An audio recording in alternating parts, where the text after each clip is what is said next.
성서주일에는요, 말씀이 육신이 되어서 우리 가운데 오신 것, 이것을 감사하고 더 많은 사람에게 이 생명의 말씀이 보급되도록 또 기도와 헌금으로 참여하는 거예요. 이 방송이 이 생명의 말씀을 전하는 것이기 때문에 우리가 성서주일에 가장 의미 있는 일을 오늘 하고 있는 게 아닐까, 이 마음이 듭니다. 성경에는 우리 구원의 도리와 삶의 규범이 들어있지요. 어떻게 구원받는지, 또 믿는 자는 어떻게 살아야 되는지, 또 우리의 생을 마감했을 때는 그 다음에 어떤 세계가 기다리고 있는지, 여기에 대해서 정확하게 성경에 말씀해주고 있습니다.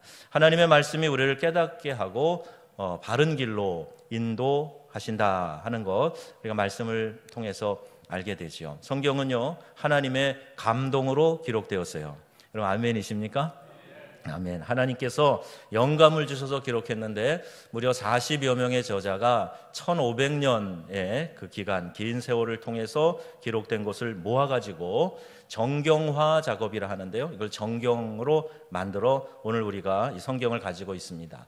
우리 개신교회가 가지고 있는 성경은 모두 66권인데요 구약 39권, 신약 27권 이렇게 되어 있죠. 이 성경의 제일 처음에는 태초에 하나님이 천지를 창조하시니라, 창세기 1장 1절 이렇게 시작이 되고, 맨 마지막에는 요한계시록 22장 20절 21절에 아멘 주 예수여 다시 오시옵소서, 주 예수의 은혜가 모든 자들에게 있을지어다 아멘, 이렇게 되어 있어요.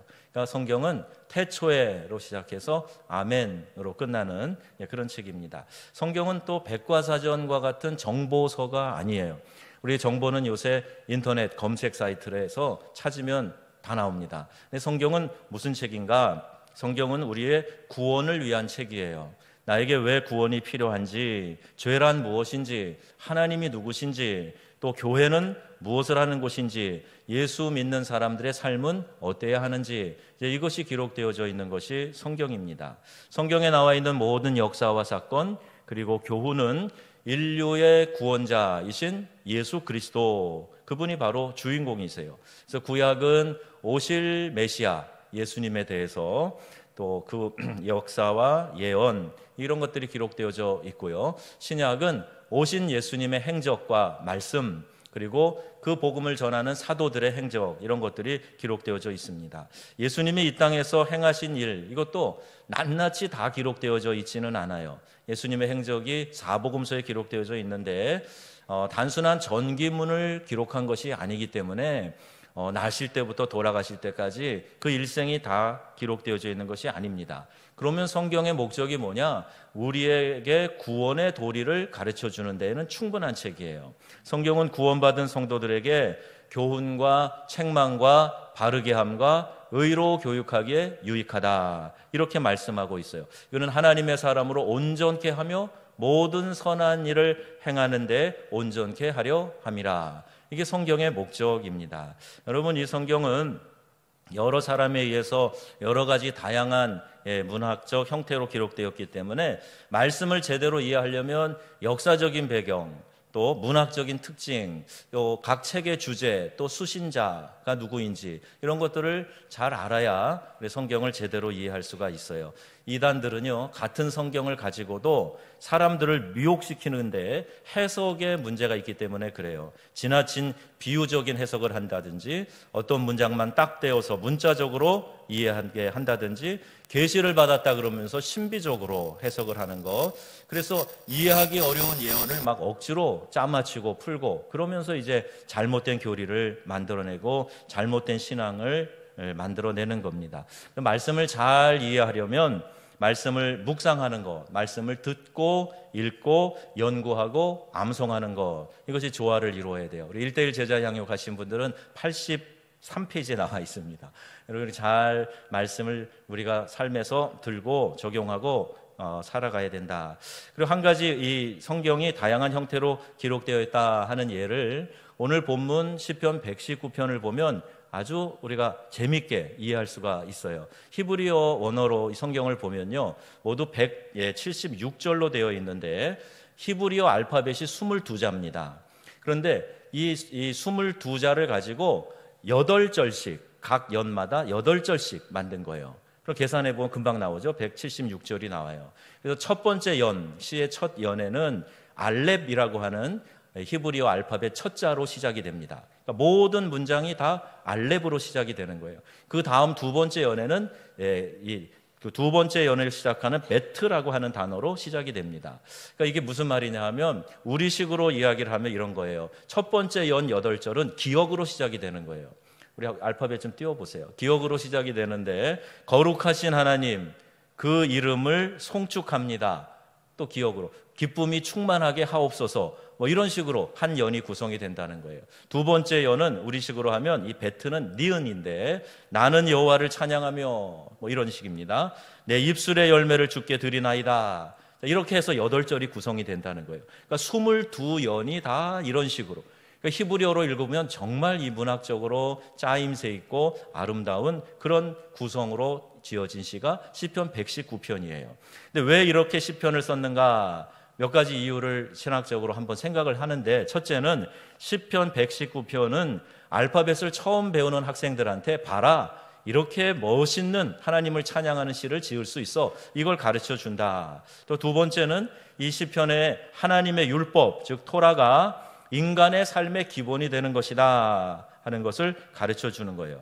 우리가 기본도 모른다 그럴 때 ABC도 모른다 이런 얘기 하잖아요. 이런 말씀처럼 이 말씀이 우리의 삶의 기본이다. 또 세 번째는 하나님의 율법은 이 시처럼 질서 있고 짜임새가 있는 것이다. 그래서 우리의 삶이 말씀으로 사로잡혀 있다면 질서 있는 삶을 살아가게 되고 하나님이 계획하신 복을 향해 나갈 수 있다. 자, 이것을 가르치는 의미가 있다고 이렇게 해석을 합니다. 그래서 여러분, 우리는 말씀을 사랑하는 그런 삶을 살아야 될 줄로 믿습니다.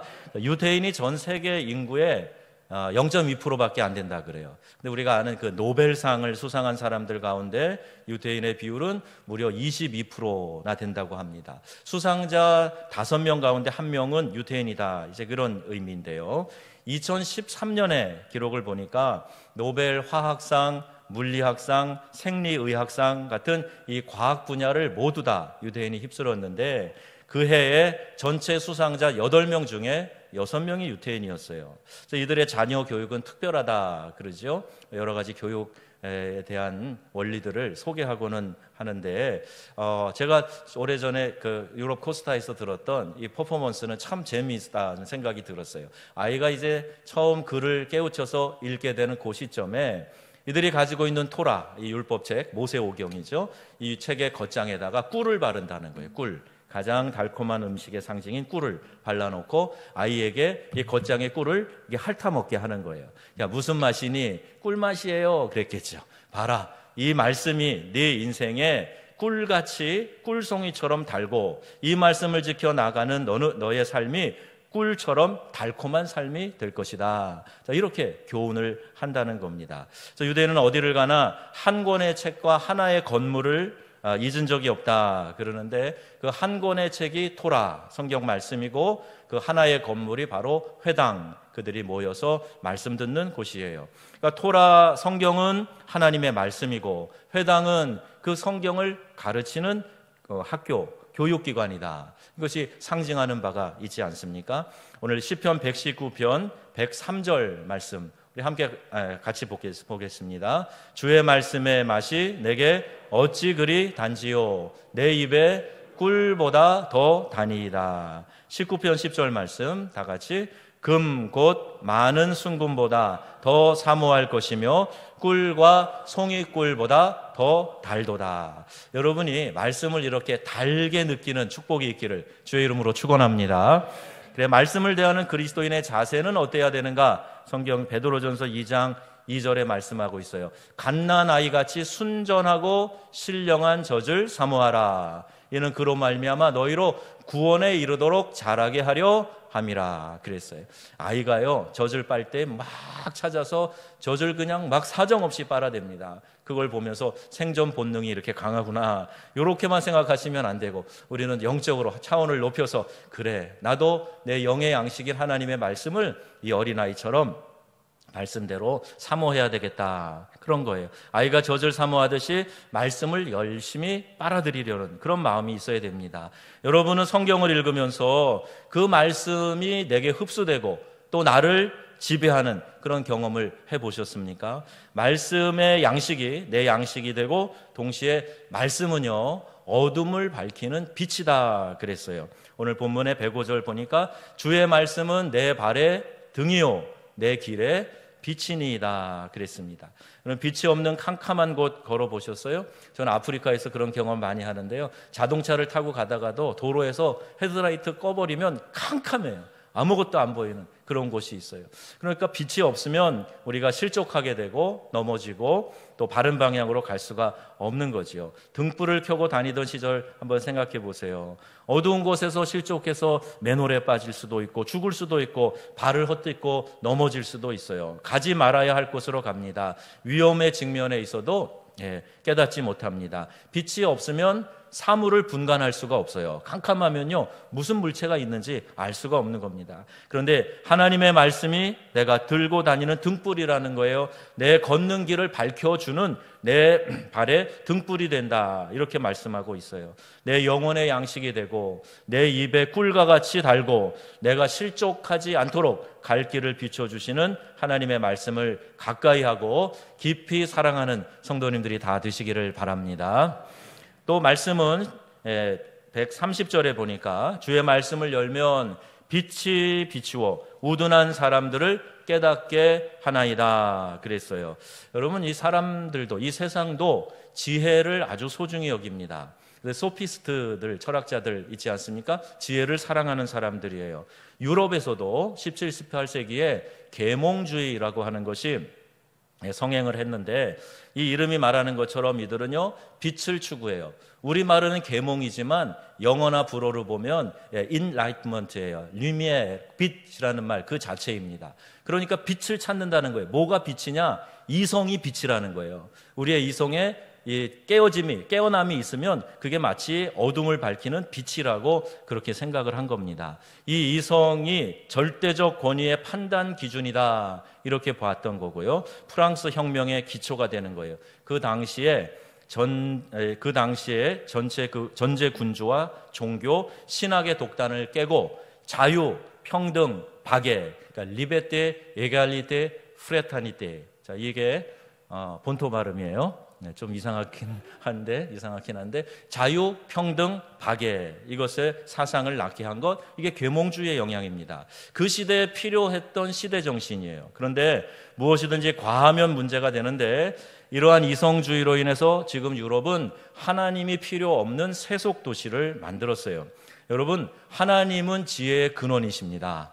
아멘이시죠? 지혜의 근원이세요. 창조주의 지혜와 피조물 인간의 지혜는 비교도 할 수 없는 차원이 다른 것이에요. 그럼에도 인간은 자신의 이런 이성의 한계를 인정하지 못하고 그 안에 하나님을 이렇게 가두어 버리려고 그럽니다. 내 생각 속에다가 하나님을 가두어 버리려고 그래요. 내 생각 속에 이게 좋은 신앙이야, 그리고 가두어 버리려고 그러는 거예요. 철저히 내 이성이 기준이 되기 때문에 그래요. 그러나 성경은 말씀합니다. 잠언 1장 7절에요. 여호와를 경외하는 것이 지식의 근본이오늘 미련한 자는 지혜와 훈계를 멸시하느니라 그랬어요.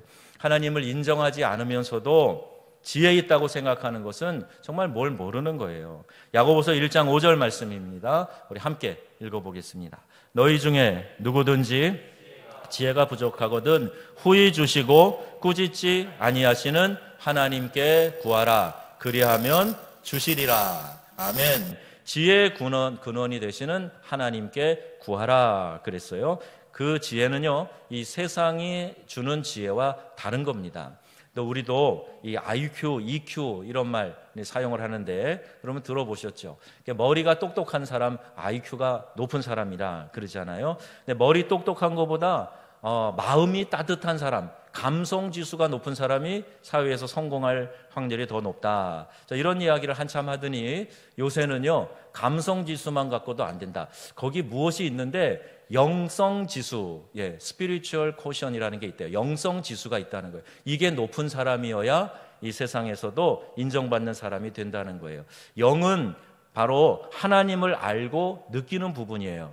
근데 이 영성 지수가 아주 낮은 사람들이 있어요. 믿지 않는 사람들은 물론 그럴 것이고 믿는 사람들 가운데에서도 영성 지수가 그리 높지 않은 사람들이 꽤 있단 말입니다.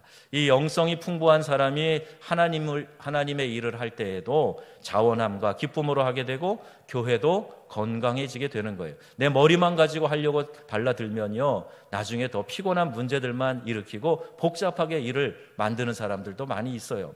그래서 고린도전서 14장 12절 말씀에 그러므로 너희도 영적인 것을 사모하는 자인즉 교회의 덕을 세우기 위하여 그것이 풍성하기를 구하라 그랬어요.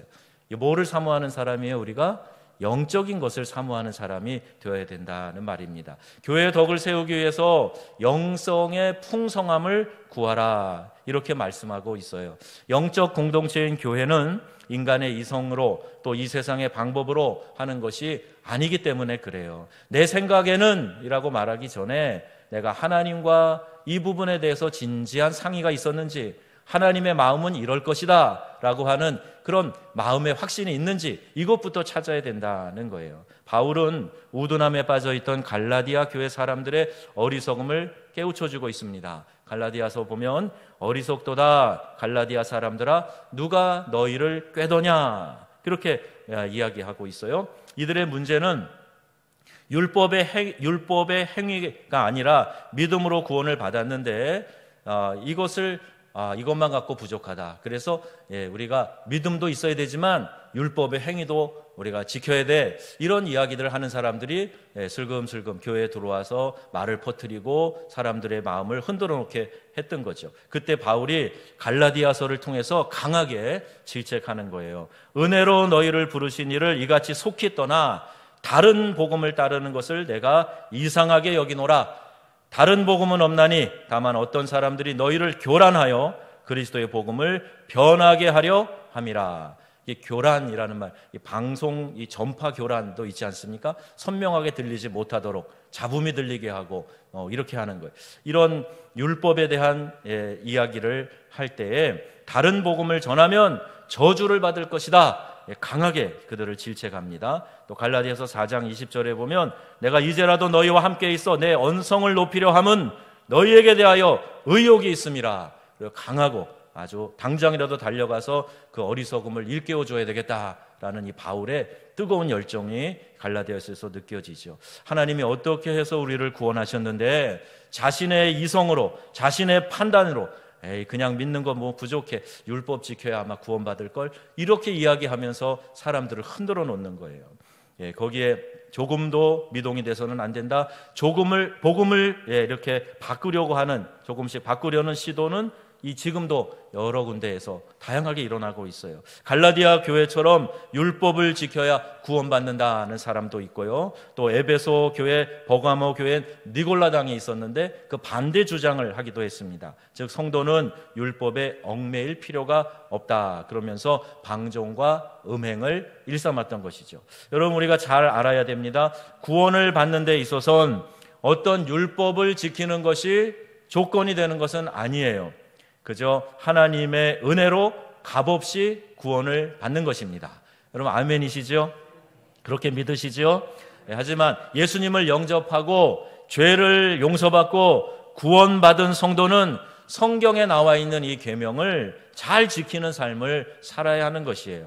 예수님께서 율법을 완성케 하기 위해서 내가 왔다. 이 말씀의 의미를 우리가 깊이 깨달아야 됩니다. 하나님 사랑과 이웃 사랑이 온 율법과 선지자의 강령이다 하는 이 말씀하고, 사랑은 율법의 완성이라는 말씀, 이것을 우리가 적극적으로 실천해야 된다 하는 거지요. 이단의 특징이 한쪽에 치우치는 것이다 그랬어요. 자기들 마음대로 해석하는 거예요. 자기들에게만 진리가 있다고 말하고 정통신앙을 무차별 공격합니다. 신앙의 균형이 얼마나 중요한지 몰라요. 오늘 우리는 이 말씀을 하나님의 말씀으로 받고 우리가 영적인 우둔함에서 깨우쳐 주시기를 간구해야 됩니다. 하나님의 기준에 나를 비춰보려고 하지 않고 나의 이성, 나의 경험과 판단을 의지하는 신앙은 위험천만한 신앙이 되는 것입니다. 전기가 없는 캄캄한 어둠 속에서 여러분 캄캄한 곳에서 화장을 한다고 생각해 보세요. 화장을 이제 뭐 이렇게 칠하고 얼굴도 뭐 긋고 이러는데 깜깜한 곳에서 칠을 하고 나면 내가 화장을 했으니까 예쁠 거야 생각을 하겠지만은 밝은 빛이 들어올 때 어떻습니까? 빗나간 거, 이상하게 칠해진 거, 막 흉측한 괴물이 보여질 수도 있어요. 어둠 속에서 화장한 것이 밝게 드러날 때 과연 어떨까? 우리가 어둠 속에 거하게 된다 그러면 아무리 우리 자신을 치장하고 예쁘게 꾸며도 그거 진짜 진리의 빛이 비춰질 때는 흉측한 모습이 될 수도 있다는 거예요. 어둠의 일이 드러날까 봐 빛보다 어둠을 사랑하고 빛으로 나아가지 않는 사람들도 있습니다. 말씀은 우리를 비추어 주시는 빛이에요. 내가 깨닫지 못하는 것을 깨닫게 해주시는 빛입니다. 그 말씀이 기준이 되고 나의 비뚤어진 것, 더러워진 것을 바르게 하고 깨끗하게 해야 한다는 말씀입니다. 공동체에 주셔서 선포하게 하시는 말씀에 우리가 다 귀를 기울여야 됩니다. 감상하거나 평가하는 위치에 있으면 절대로 은혜 받을 수가 없어요. 갈라디아서 4장 19절에 바울이 말씀합니다. 한번 같이 읽어보겠습니다. 너희 속에 그리스도의 형상을 이루기까지 다시 너희를 위하여 해산의 수고를 한다. 이렇게 말했어요. 성도들을 위해 기도해주고 그들의 신앙을 돌봐주는 이 목회자의 역할을 내가 해산의 수고라고 표현하면서 그 고통 가운데 믿음이 자라고 또 새롭게 그리스도의 형상을 이루어가도록 간구한다는 말이에요. 이 진리의 빛, 말씀의 빛, 깨닫게 하시는 빛이 우리에게 비춰지게 될 때 우리가 그리스도의 형상으로 이렇게 만들어져 간다 하는 이야기입니다. 말씀은 빛으로 우리에게 다가오세요. 태초에 계셨던 말씀이 육신이 되어서 이 땅에 오신 분이 바로 예수 그리스도이시고 그분의 그 대속의 죽음과 부활 승천하신 후에 성령을 우리에게 보내주셔서 말씀을 깨닫게 하시고 또 그 말씀을 잘 지켜 행하도록 용기도 주시고 붙잡아 주신다. 이게 성령의 사역인 것이지요. 여러분 한 해 한 해 지나면서 말씀 안에서 자라가시기를 축복합니다. 말씀이 내 안에 가득하고 그 말씀을 지켜 행하는 일에 열심히 있으면 자랄 수밖에 없어요. 그 말씀에 생명이 있기 때문이에요. 어둠을 사랑하지 말고 어둠 가운데 거하지 말고 언제든지 하나님 진리의 빛을 비춰 주시옵소서. 말씀을 깨닫게 하는 빛이 내게 비춰지게 하여 주옵소서. 어둡고 답답한 내 마음에 진리의 말씀으로 빛을 비춰주셔서 내 영혼이 실족하고 길을 잃어버리지 않고 그 말씀의 빛에 따라서 따라가는 삶을 살게 하여 주옵소서. 이렇게 간구하여서 주님의 은혜가 우리의 삶에 가득하고 여러분들이 믿음 안에서 그 진리의 밝은 빛 가운데 계속해서 그리스도의 형상으로 세워져 가시기를 주 예수님의 이름으로 축원합니다. 아멘.